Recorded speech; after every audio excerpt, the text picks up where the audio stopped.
Welcome back, and thank you for tuning into Midnight Affairs Tales. We appreciate every single one of you. We'd love to know what part of the world you are watching from right now. Let us know in the comments. Now let's dive into today's story, Chapter 1. I was 6,300 miles from home, sitting in a dim barracks room lit only by the flickering screen of my phone. The base in Pyeongtaek, South Korea, was quiet, too quiet. I had just finished a 12-hour shift routing encrypted signals for NATO training ops, and all I wanted was to hear my wife's voice. Taryn usually answered on the second ring. Not that night. I tried again. Straight to voicemail. Must be a signal thing, I muttered, forcing a weak laugh to myself. But I knew better. That sinking kind of silence is not random. It is personal. I dialed again. Your call cannot be completed as dialed. Then the screen flashed something that turned my blood cold. Blocked. I froze. The military trains you for everything: combat zones, insurgents, code red lockdowns. But it does not prepare you for the moment your wife blocks your number while you are deployed overseas. I sat there, jaw clenched, heart hammering behind my ribs. I called from my work phone. Still blocked. I borrowed a buddy's phone, ringing. That is when I knew. She had not died. She had not been in an accident. She had chosen silence. Deliberately. Brutally. I should have felt rage. But what hit me first was confusion. Then grief. Then cold, calculated clarity. This was not just a phone call gone wrong. This was the beginning of something else. I opened Instagram on my burner account. There she was. Taryn. Smiling in a sunlit brewery. Wearing a leather jacket I had never seen. Holding a man's hand, tattoos up his knuckles. The caption? New chapter begins today? I did not speak. Did not breathe. The room around me dissolved. War was out there. But betrayal? It had just landed right in my chest. Wait, if this story gave you chills or made you think twice about trust, don't just scroll away. Hit that like button to support the channel, and subscribe if you never want to miss another jaw-dropping tale. We drop new stories every week that'll leave you speechless. To everyone who's already subscribed, sending you heartfelt love and thanks. Join the family, because here, every story hits different. Now, let's dive back into the story. 2 weeks earlier, I had stayed up late, wrapping a hand-carved wooden jewelry box I had found in a Korean artisan market. I had written her a card in pen. No typing. No emojis. Just words from a man who missed his wife more than oxygen. Taryn turned 29 that day. Our 5th birthday apart since I enlisted. I had it all planned. The package would arrive with flowers. She loved sunflowers. Inside the box, a small necklace with coordinates etched on a silver charm, the exact spot where I proposed to her at Lake Powell. That package was never acknowledged. Not a thank you. Not a text. Not a damn word. At first, I rationalized. Maybe it got delayed. Maybe she was busy. But then the story started showing up on social media. Her holding cocktails with girlfriends I did not recognize. A selfie at a new yoga studio. No ring. No mention of me. On the night of her birthday, I sat on the edge of my bunk with the unopened care package I had prepped for her in return. I could not send it. Something had shifted. I felt it in my bones. She had blocked me. And she had not even waited until the paper from the package was torn. The Taryn I married was careful with emotions. She cried watching documentaries. She sang old Fleetwood Mac songs while folding laundry. She kissed me like the world might end. But this version? The one who went ghost on the man stationed overseas? This version was someone else. That night, I did not sleep. Instead, I started writing a letter. Not to her. To myself. I titled it, Timeline of Lies. 6 years ago, Taryn had been different. I met her at a gas station just outside Sedona, her Jeep broken down and her hands covered in grease. She was the kind of woman who laughed too loud and wore combat boots with floral dresses. I offered to help, and she accepted like we had known each other in another life. We were married within a year. She loved wildflowers, hated loud chewing, and once punched a man for mocking a disabled vet. She had fire, but she had heart. When I deployed, she cried at the airport like someone was cutting her soul in half. She wrote me letters those first few months. Long ones. Pages soaked in perfume and emotion. But by year 3, things changed. Her calls got shorter, her updates vaguer.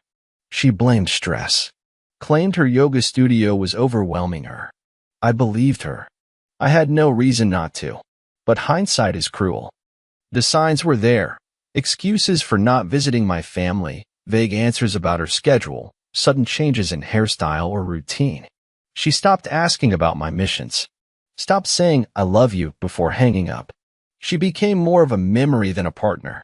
And now, I was beginning to realize that the woman I had built my life around may have never fully existed.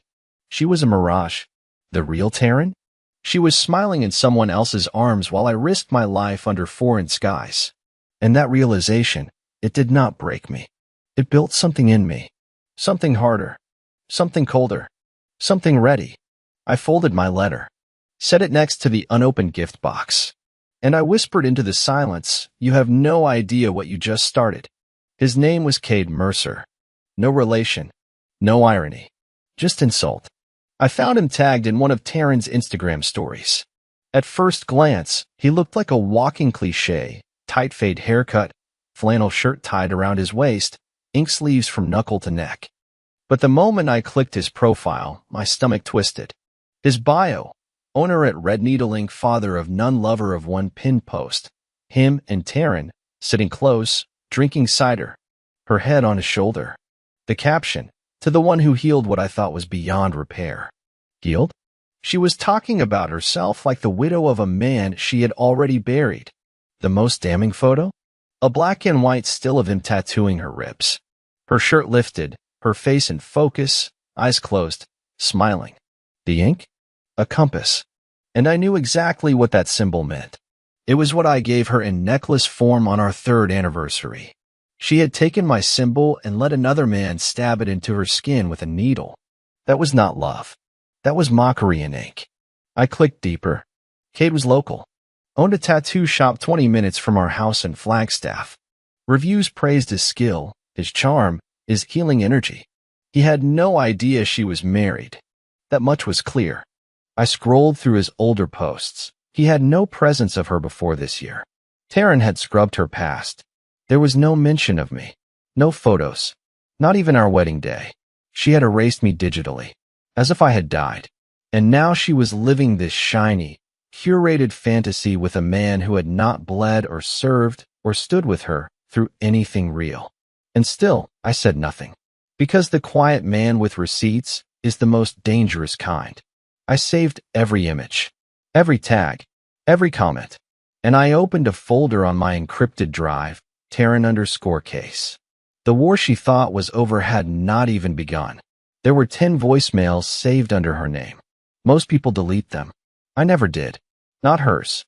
The first one played automatically when I plugged in my headphones. It was dated 5 months back. "Hey babe, just wanted to say I miss you. Like, really miss you. I lit your candle today, the cedarwood one. It smells like you. Come home soon, okay?" I closed my eyes. Next. Cole. I know we said we would not talk about it, but I had a breakdown in class today. I could not stop crying when I played that song you like. Please tell me you are safe. Please. Then the shift came. By the 7th message, her tone had changed. "You are always busy. I get that. But I cannot keep waiting by the phone like a ghost. Maybe we need space. I do not know anymore." The 10th and final voicemail. Silence for 4 seconds. Then a whisper. "Goodbye, Cole." That one ended with a click. It was the kind of sound you do not hear, you feel. A clean break. Like a thread snapping inside your chest. I sat in the barracks listening to her voice echo in my skull, and for the first time since the call went dead, I wept. Not loud. Not messy.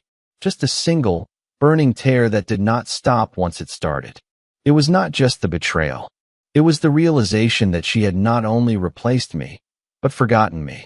Her life had shifted into a new dimension where I did not exist. And meanwhile, I had been sending letters, praying over her name, clenching her pillow at night like a lifeline. The disparity made me sick. I deleted all 10 voicemails. Then I typed my first email to the military legal office. I was done being blindsided. The war had come home, and I would meet it like a soldier. 2 days later, an email popped up from an unexpected sender, Ramsey Lewis. Ramsey was not just a friend. He was a fellow soldier I had served with back in Germany. Retired now, but still based in Arizona. And apparently still watching everything. His message was short. Cole, I do not know if you have seen this. You need to. Attached were 7 screenshots. Taryn. At a cabin. Wine in hand. Cade kissing her cheek. Taryn. At an event called Flagstaff Lovers Retreat. Wearing a sash that read Future Mrs. And then the last one. A photo of Taryn's Facebook message to someone named Julie. He thinks I am divorced. Honestly, it is easier this way. Once Cole is back, I will figure something out. I deserve this happiness. I deserve this happiness. That line broke something primal in me. Because happiness built on lies is not happiness. It is theft. And she was stealing from me every day she used my last name while building a future with someone else. I called Ramsey immediately. I need more, I said. He cleared his throat. I have eyes on her. You are not going to believe half of what she is doing. I believe everything now, I replied. Every damn thing. By the end of that call, I had a Dropbox folder of photos, comments, and shared Google Calendar events between Taryn and Cade planning a trip to Austin, scouting apartments. She was not just cheating. She was building a new life on top of the ashes of ours. And she thought I would be too far, too blind, too distracted to see it. She was wrong. The next document I downloaded? A divorce packet. And this time, I would not send it from a return address. I would send it with a military seal and the full weight of karma. The barracks common room was quiet, just the hum of the vending machine and distant footsteps echoing through steel halls. I sat in the corner with my laptop open, blue light washing across my face. Around me, soldiers scrolled football scores or argued about fantasy leagues. But I was deep inside a different war. I opened Taryn's old Gmail.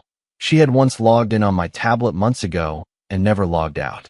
She never imagined I would look. She had changed the password. I did not stop. I knew how she thought. Her passwords were always tied to years or quotes. I tried our wedding date, her dog's birthday, lyrics from a song she once played on repeat, Fleetwood Mac's Silver Springs. On the 5th try, it opened. Her inbox hit me like a blast wave. Receipts from Airbnb, confirmations for couples therapy sessions she never told me about. One thread caught my eye instantly, a chain with a subject line that read, "Looking forward to Austin Blackheart." Inside were threads between Taryn and Cade. Emails, plans, apartment listings. She had scoped out 2-bedroom lofts, mentioned his studio expansion, talked about the fresh start and being free from the past. The past was me. I clicked one email and scrolled down. I told you Cole and I are over. He is just not part of the picture anymore. I wish I had done this sooner. I stared at the screen, breath held tight in my lungs. This was not just cheating.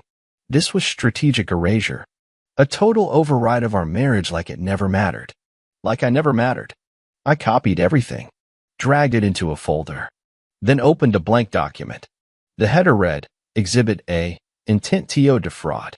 I was not going to confront her with words. I was going to confront her with evidence. 3 days passed, each more silent than the last. I did not reach out. I wanted to. My hands twitched toward my phone a dozen times. But I reminded myself she had already cut the cord. Then came the email from Jag. I had requested a check on my DEERS record, the official military system for tracking dependent eligibility. I needed confirmation that what I suspected was real. The reply was short, cold, factual, dependent.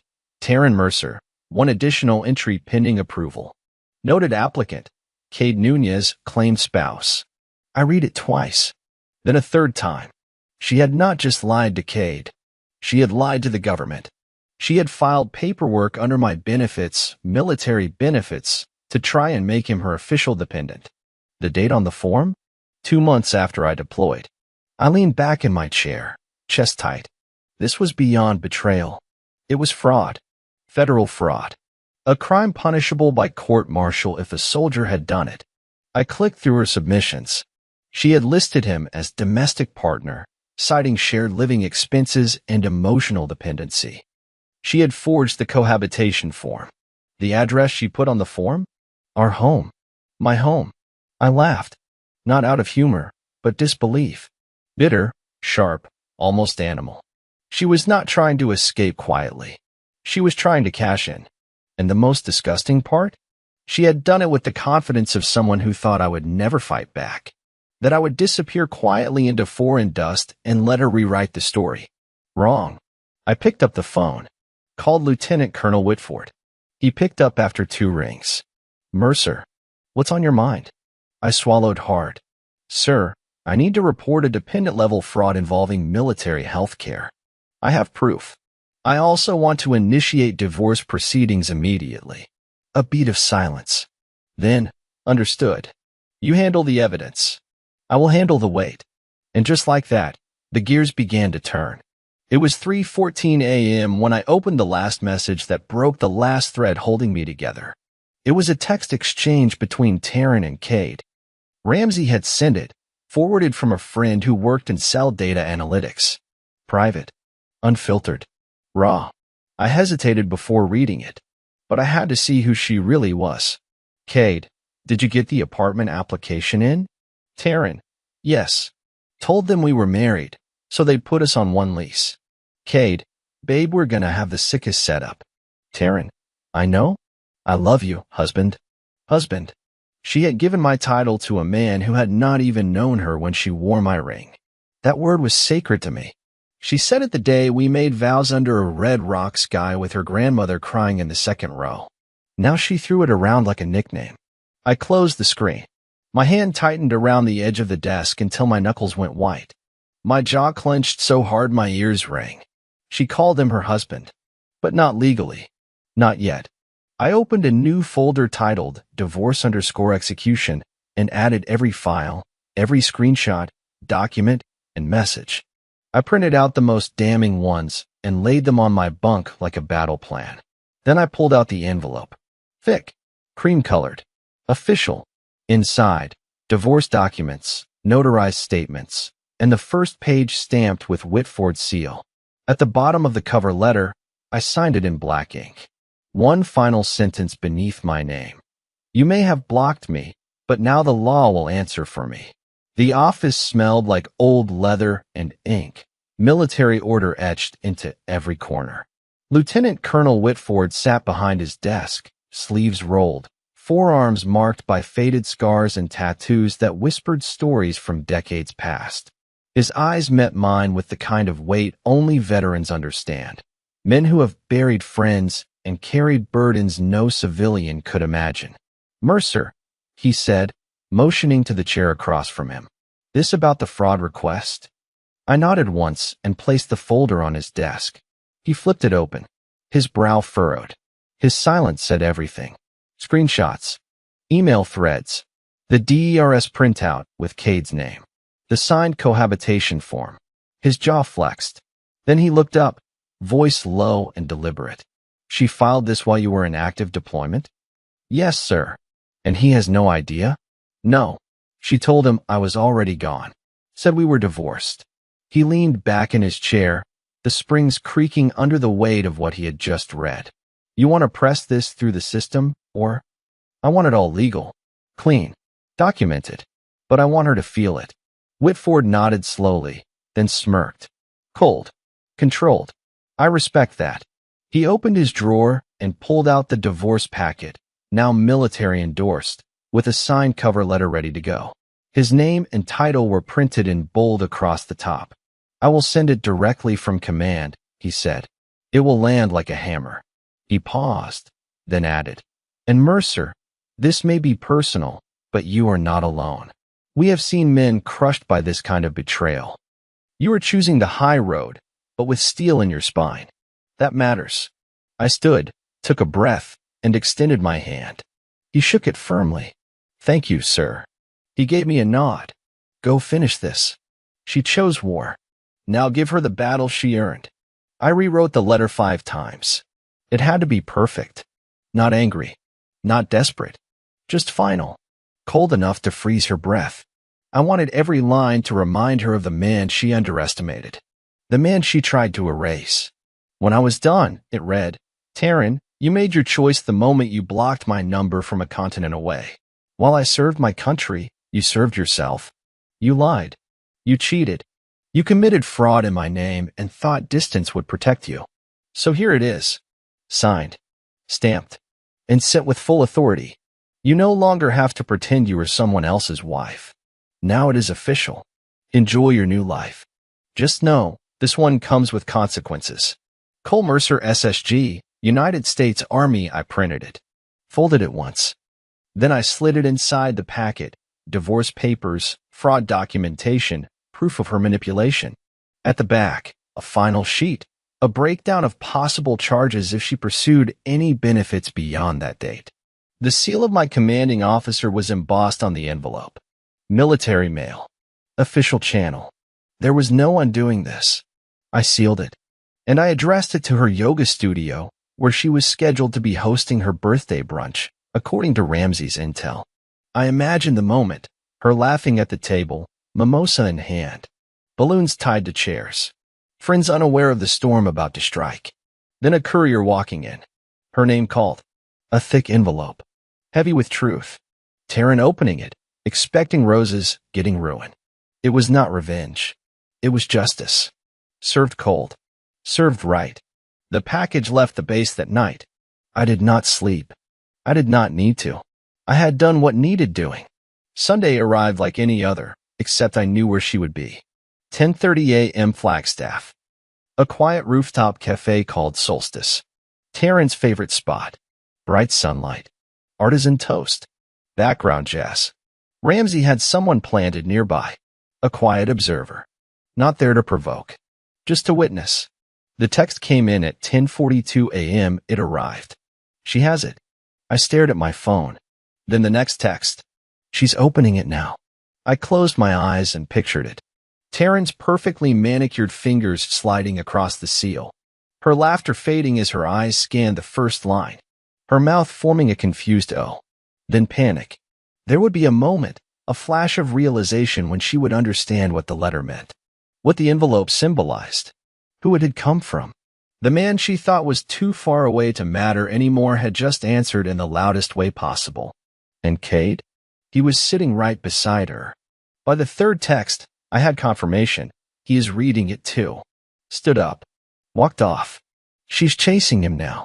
I let the phone fall beside me. This was not the end. But it was the first real consequence. The first stone dropped into the still surface of her fake new life, and the ripples were just beginning to spread. What she did next would not matter, because everything she had built was now cracked. And every crack started with me. The photos came through like bullet wounds, frame by frame. Ramsey's contact had stayed just long enough to catch the aftermath. The first photo, Taryn standing at the center of the brunch table, envelope in hand, face pale as paper. The corner of the document poking from between her fingers like the blade it was. The second, Cade staring at the packet, arms folded, jaw locked. He was not yelling. He was done. That kind of silence always comes before walking away. The third, Taryn running after him, heels wobbling, napkin still tucked into her blouse. A mimosa glass knocked over. Someone behind her frozen in mid-bite. It was perfect. Not public humiliation. Just public truth. A quiet explosion. She had written her new life like a fantasy novel, all clean pages and fresh beginnings. But I had sent her the final chapter, wrapped in an official seal, signed in ink and consequence. My inbox pinged. She tried calling you. Burner number. I smiled. She could try all she wanted. But I would never hear her voice again, not unless it was filtered through a courtroom speaker. My phone buzzed again. This time it was my legal contact. Documents filed. Divorce proceedings underway. Want to go public? Not yet. Let her sit in silence a while. Let the world she built shake under her feet. Justice moves best when it is slow and watched. Monday morning, her yoga studio's Google listing was flooded with one-star reviews. Some referenced stolen valor. Others accused her of faking military spouse status. A few called her a flag jacket fraud. I had not said a word publicly. But truth always leaks. Taryn had been walking a tightrope, and I had just yanked the net. Within hours, Her profile was wiped. Photos gone. Comments locked. She tried to scrub the internet clean the way she tried to scrub me out of her life. But people remember. Her studio removed her name from their site. By noon, an old friend of hers, Allie, messaged me. Cole, I had no idea. She told us you ghosted her during deployment. That you cheated. That you left. I responded with one image. The screenshot of Taryn's message to Julie about lying to Cade. Silence followed. Then, I'm sorry. You deserved better. It was not closure, but it was a crack in the wall she had built. Her lies were unraveling, her narrative collapsing, and I was not even in the country. I did not need to yell. The truth was louder than any voice she had, and it was only beginning to echo. By Tuesday morning, she had tried 5 times. 5 different numbers. 5 blocked attempts. 1 from a private number. 1 from a friend's. Each time, my phone lit up, then silenced. And each time, I stared at the screen, heart steady, hands still. There was a time when seeing her name would have undone me. But now? Now, it was just noise. She had handed me silence. I was just returning it. My commander walked by during lunch, paused, and clapped a hand on my shoulder. You doing all right, Mercer? Yes, sir, I said, looking him in the eye. Actually, better than all right. He nodded. No words. Just a look, one soldier to another. Respect. The kind that is earned through restraint, not rage. Later that night, I wrote in my notebook. Not a letter. Just thoughts. You burned the bridge. I just let the smoke show people where you hid the truth. The next morning, I received a formal update from my attorney. All charges filed. Her notice of response deadline is 2 weeks. Her silence will count as consent. 2 weeks. That is how long she had left to fight. But she was not the fighter. I was. And she was about to learn what it felt like to be the one blocked and ignored. Not out of spite. Out of dignity. Out of power. Out of finally being done. The house had been ours. Now, it was mine. I had filed the motion for exclusive property rights 2 days after she received the envelope. Arizona laws were clear: military deployment, evidence of infidelity, and misuse of marital resources. All of it stacked in my favor. The legal team moved fast. I paid for speed. That afternoon, I received confirmation. Title amended. Property secured under your name. She no longer has access. My chest exhaled like I had been holding my breath for months. That house held our history. Painted walls, late-night fights, anniversaries, dreams in chalk on the garage floor. I thought it would feel like reclaiming a battlefield. Instead, it felt clean. Like disinfecting a wound. I arranged for movers to pack her things. Everything that was hers, her books, her yoga mats, her plants she always forgot to water, I had them carefully boxed and shipped to her sister's apartment. No confrontation. No note. Just silence, wrapped in cardboard. The movers told me she stood at the door when the boxes arrived. Eyes swollen. Said nothing. Signed the slip. She had watched our life get boxed up and carried away. But she could not stop it. Could not explain it. Could not rewrite it. Because the man she thought she left behind had just taken it all back. With law, with proof, with power. And I had not raised my voice once. The official envelope arrived at her door on a Thursday morning. A legal notice from the Department of Defense and the Office of Military Legal Affairs. Inside, a formal accusation of benefits fraud, improper dependent registration, and potential impersonation of a military spouse. 3 violations. 2 were federal. Her signature was on the document. They had scanned her form. She had forged her address and claimed shared financial responsibilities with Cade while still married to me. Now, she was facing real consequences. Her access to all military-affiliated services had been frozen. No more health benefits. No more insurance claims. Nothing with my name attached to her ever again. Later that day, my attorney forwarded me a voicemail she left on their firm line. Her voice was shaky, unrecognizable. I did not know it would go this far. I panicked. Please, I need to fix this. I never meant to hurt anyone. She said those words like they were currency, but the account was already overdrawn. This was not pain. This was accountability. You do not get to build a future off a lie and cry when the truth bills you for it. And I was done paying for her story. By Friday, the fallout reached her sanctuary, her yoga studio. That place had been her pride, her podium. She once said teaching gave her purpose, a space where she could heal others. Now, it was a place where she could not even show her face. After the reviews flooded in, clients began canceling. Long-term members asked for refunds. Some walked out mid-class once they recognized her name on the schedule. It was not rage. It was rejection. The studio's owner, Grace, released a short statement. We are aware of ongoing legal matters involving one of our instructors. She will not be returning to her role. Just like that, Taryn lost the one identity she had left.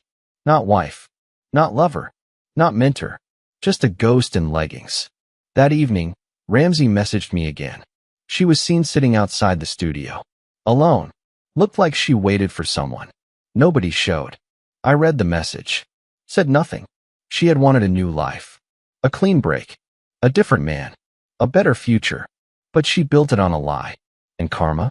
Karma had finally arrived. Slow, steady, and dressed in silence. They were silent at first. Taryn's family, especially her brother, Corbin, had always kept their distance from military talk. He never understood why someone would choose deployment over real life. We never saw eye to eye, but he respected me enough to shake my hand at our wedding. Until now. He texted me 2 days after the studio announcement. I do not want to believe it. But, is it true? I sent him one file. Just one. A screenshot of Taryn's email where she wrote, "He thinks I am divorced. It is easier this way." 5 minutes later, another message. I had no idea. She told us you cheated. That you left her broken. No, I replied. She broke herself. The next day, I heard from her mother. Voicemail. Nervous. Cold. Cole, we are shocked. We really are. I know this is a lot, but please, if there is any way, I stopped listening. Because here is the truth. They were not shocked. They were embarrassed. Embarrassed they believed her lies. Embarrassed they had comforted the villain of the story, thinking she was the victim. And now? Now they were choking on the truth. Too late to spit it out. Too bitter to swallow. I did not reply. Let her face their question. He messaged me through a burner account. You are not the first. She did the same thing to me in Oregon. New man. New name. Same lies. Same fake story. She drained my account. Then vanished. You just had the rank to fight back. I stared at the message for a long time. Then replied, you still want closure? I want truth. Then buckle up. I have receipts. That night, we talked for 2 hours. I laid out what she did. He filled in the blanks from years before. The pattern, the manipulation, the emotional whiplash. She had done this before. She just never expected someone like me to hit back. Miles laughed at the end of the call. Damn, she picked the wrong soldier. Yes, she did. It was not just a mistake, not an emotional breakdown, not a one-time betrayal. It was a system, a structure she had been building for years, a house of mirrors designed to hide the truth from every angle. With Miles's help, I traced her past. Portland, 2015. She claimed to be in medical school. She never enrolled. Santa Fe, 2017. She told a man she had lost a child. She had no medical records, no family statements, just a story crafted for sympathy. Flagstaff, 2019. That was me. And the cycle repeated. New beginning, quick attachment, emotional tragedy, hero narrative, and always a lie in the foundation. I created a timeline, visual and documented. I color-coded each phase, labeled every confirmed deception, every financial overlap, every forged statement. It was not about revenge anymore. It was about clarity. I needed to see just how far her illusion stretched, how many lives she had rewritten to make herself the main character. And as the map came together, one brutal truth stood out. She never really loved anyone. She loved being loved. She loved being worshipped. And when that faded, she moved on. Now, the mirrors were cracking. The lights were coming on. And Taryn, The woman who sculpted herself out of lies was about to be left with nothing but truth. I spent the weekend building a file the size of a textbook. Screenshots, financial records, emails, photos with timestamps, witness messages, testimony from Miles. Even bank transfers Taryn made between her accounts and Cade's, money that, in some cases, was technically mine. I labeled it Operation Backtrace. I wanted her whole narrative unpacked like a criminal investigation, because that is what it was. And not just for revenge, this was preparation. I was getting calls from the legal team daily now. Her fraud case was moving. There would be a hearing, possibly two. And the more I uncovered, the clearer it became that she was not just morally wrong, she had broken real laws. I met with the JAG officer over Zoom. I laid out the timeline. He leaned back, arms crossed, impressed and horrified all at once. "You have done half our job already," he said.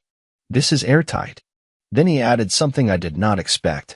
"Do you want this private or public?" I paused, because this was the line. Private meant silence, quiet justice. Divorce, maybe restitution. Reputation mostly intact. Public? That meant exposure. Courtrooms. News. Her world pulled apart under lights. I looked at the timeline again, how many people she had lied to, manipulated, used. "I want it to be public," I said. "Understood," he replied. "Then let's make it loud." It was late Tuesday night when I opened the file that truly set me off. A refinancing application, filed 2 months ago, under my name and hers. Using our joint ownership from the early days of our mortgage, she had tried to refinance the house, my house, and access the equity. Over $70,000 in locked value. She wanted a cash-out option, and she forged my consent. The signature was not even close, but the paperwork had almost gone through. If I had not updated the ownership when I filed for exclusive property rights, she might have succeeded. She was going to gut the home I was still paying for. And for what? To move to Austin with her tattoo-sleeved future and start over while I was across the ocean writing letters to a ghost? I called the bank at midnight. My voice was ice. They froze the request, flagged it for internal fraud. The woman on the phone said gently, "You caught this just in time, Mr. Mercer." I leaned back, staring at the ceiling. No, I caught it too late. Because the woman I married was long gone. And the one left behind? She had no boundaries, no remorse, only hunger. But now, the door was closed. The locks changed.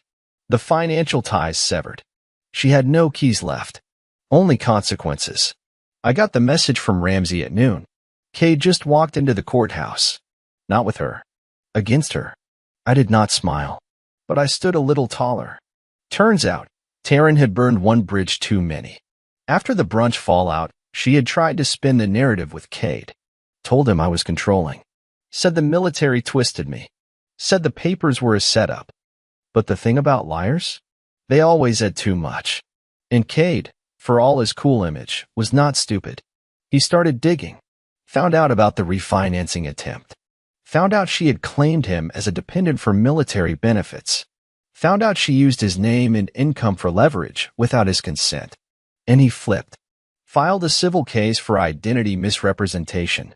He gave the court a statement. One line hit hard. "I did not date a woman. I dated a con." Those words echoed through the hearing room like thunder. The court accepted his statement.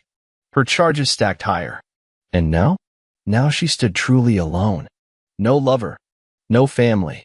No fallback. Just silence.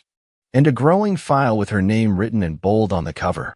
It was raining hard in Flagstaff that day, the kind of storm that turns roads into rivers and storefront glass into mirrors. Taryn sat alone at a cafe on North LaRue, a hood pulled over her face, tapping nervously at her phone. She looked smaller now. Not the bright, outspoken version of herself I once knew. She had faded. Ramsey sent a photo. She had been there for nearly an hour, eyes flicking to the door every time it opened. Expecting someone. Hoping. But no one came. Not her sister. Not Cade. Certainly not me. She was officially ghosted by everyone who once orbited around her. But what she did not know was that the storm was only just beginning. Because that same morning, my legal team received an anonymous email. A zipped file. No subject. No message body. Inside? Security camera footage from before the brunch. Taryn. Inside a print shop. She was standing at the counter, talking to the clerk. Printing forms. Picking up envelopes. A glance at the timestamp. 48 hours before the divorce letter landed in her hand. She had known it was coming. Not the exact contents, but enough to panic. And the most disturbing part? She had printed something too. We zoomed in on the screen. The clerk had turned toward her. She was editing my signature, cutting and pasting it onto a legal-looking form. She had not just lied. She had forged my name again. And she had done it with calm, practiced hands. She thought she was in control. She had no idea she had just signed her own downfall. It was past midnight when the phone buzzed on my desk. Not a call. A message from Miles. You need to see this. Attached was a screenshot. A message thread between him and someone named Shelby. Shelby was a name I had heard only once, back when Taryn had mentioned a college friend she no longer spoke to. But here she was. And she was talking. In the messages, Shelby said she had reconnected with Taryn in early spring, right before I deployed. That they had been talking again, hanging out, that Taryn had told her something. She was not just seeing Cade, Shelby wrote. There was someone else. Another guy. Older. A client from her studio. She called him her fallback plan. My blood froze. All this time, I thought there was one betrayal. One lie. One man. But there had been another. And he was not just a secret. He was part of her backup strategy. Insurance. A safety net in case Cade cracked. I had never felt rage like I felt in that moment. Not because she had cheated again. That part was almost expected now. But because she had made plans around it. She had constructed layers of deception like escape hatches on a sinking ship. No love. No guilt. Just logistics. Like I was a temporary contract that expired the second she found a better offer. I called my attorney the next morning. I want everything. Every name, every address. I want subpoenas if I have to. He responded with only 2 words, full exposure. By the time we hit midweek, it was official. The court date was scheduled. Superior Court. Flagstaff. 1 month out. Fraud charges. Identity manipulation. Attempted financial misrepresentation. 3 charges. All backed by documentation. Testimony. Evidence. Screenshots. Affidavits from Cade, from Miles, and now Shelby. The district attorney had taken an interest. Said the case set an important precedent regarding dependent fraud during military service. For me, it was never about making an example out of her. It was about making her face what she had done. No running, no faking, no fallback. And when she was served the court summons, I heard about it within the hour. Ramsey again. Always watching. She read it. Didn't cry. Didn't yell.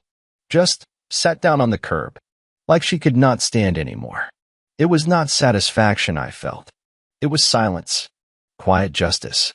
Because for the first time, Taryn was standing in the wreckage she created. No one else to blame. No one left to call. And across the ocean, I sat at my desk, lacing up my boots for another mission. This one? Not in the field. This one was personal. The courtroom was silent when she walked in. No makeup. Hair tied back in a loose knot. The confidence she once wore like armor was gone. In its place, a woman trying not to shake as she stepped past the gallery. Taryn Mercer. The same woman who once told me I was her safe place. Now standing behind a defense table, palms flat against the coldwood. Across from her sat the legal team I had spent months building, attorneys, investigators, and the JAG liaison from base. And me. I was not testifying yet. Not this day. But I was present. She saw me. Her eyes met mine. And for the first time in all this chaos, she looked ashamed. The judge read through the charges. Count 1. Falsified dependent documentation. Count 2. Forgery of financial consent. Count 3. Misuse of military health benefits. The prosecutor stood. Calm. Measured. Your Honor, the state intends to prove a pattern of intentional deception. Cade testified first. Clean cut. Direct. She never told me she was married. Not once. The courtroom leaned in. She used my name on government documents. I had nothing to do with it. She risked my job, my license, my future. Then came Shelby. And then Miles. Each one another nail. Each one another crack. By the time the day ended, Taryn looked like a shell, silent, still, blinking through the fluorescent courtroom lights. The judge set a second hearing for final arguments. Taryn's lawyer asked for leniency, but the damage was done, and the silence that followed her walk out of that courtroom was louder than any verdict. It started as a local report. Flagstaff yoga instructor accused of military fraud. A small article on page 5 of the town newspaper. But by morning, it had jumped online. Screenshots spread.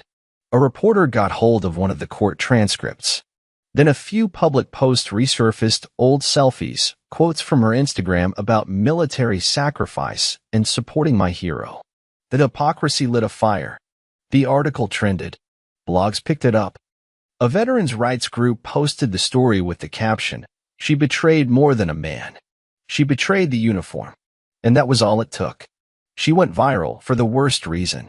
Her old clients began leaving reviews. She talked about honor, about faith, all while lying to the man she married. Her accounts went dark. Comments disabled. No more curated life. But the internet does not forget.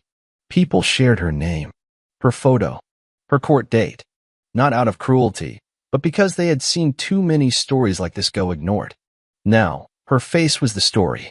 And the spotlight she once craved? It burned. The room felt colder when I took the stand. I had worn my full-service uniform, not for attention, but for clarity. I wanted the court to see the man she forgot existed, the man she betrayed while he served under foreign skies. I raised my hand, swore the oath, and then I spoke. I trusted her with everything. My life, my home, my name. The attorney nodded. "And when did you first suspect deception?"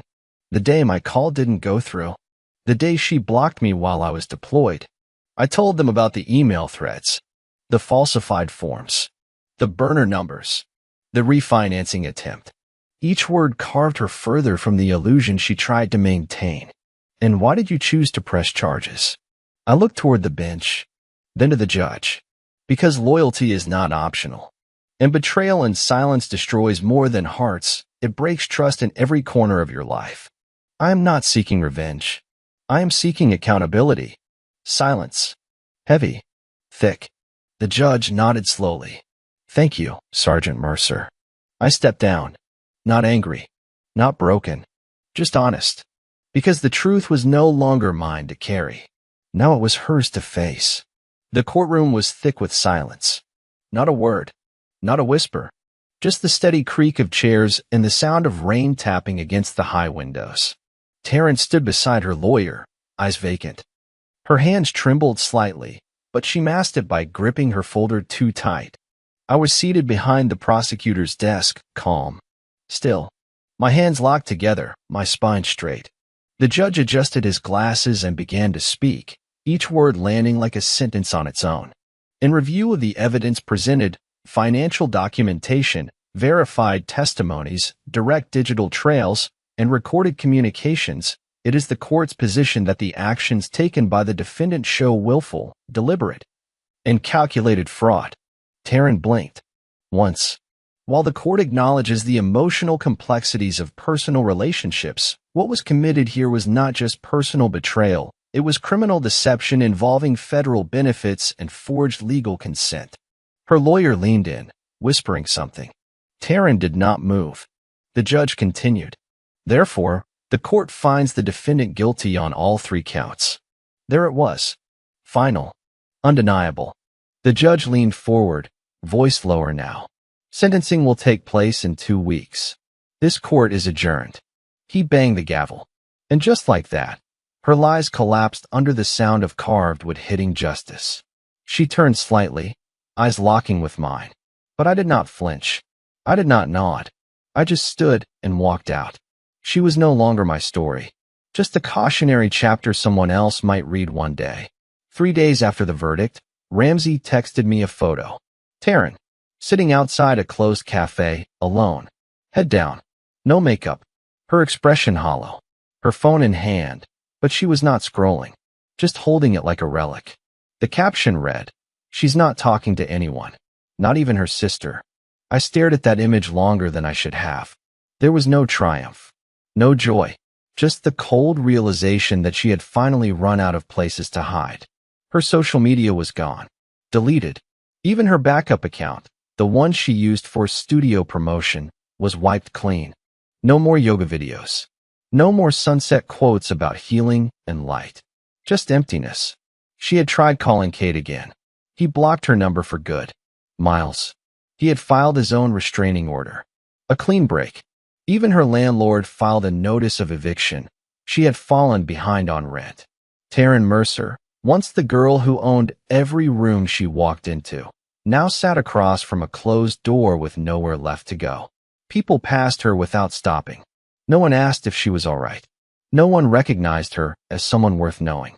Because when the mask falls and the audience leaves, the performer is left with nothing but her echo. And in her silence, she finally met herself. My return stateside was quiet.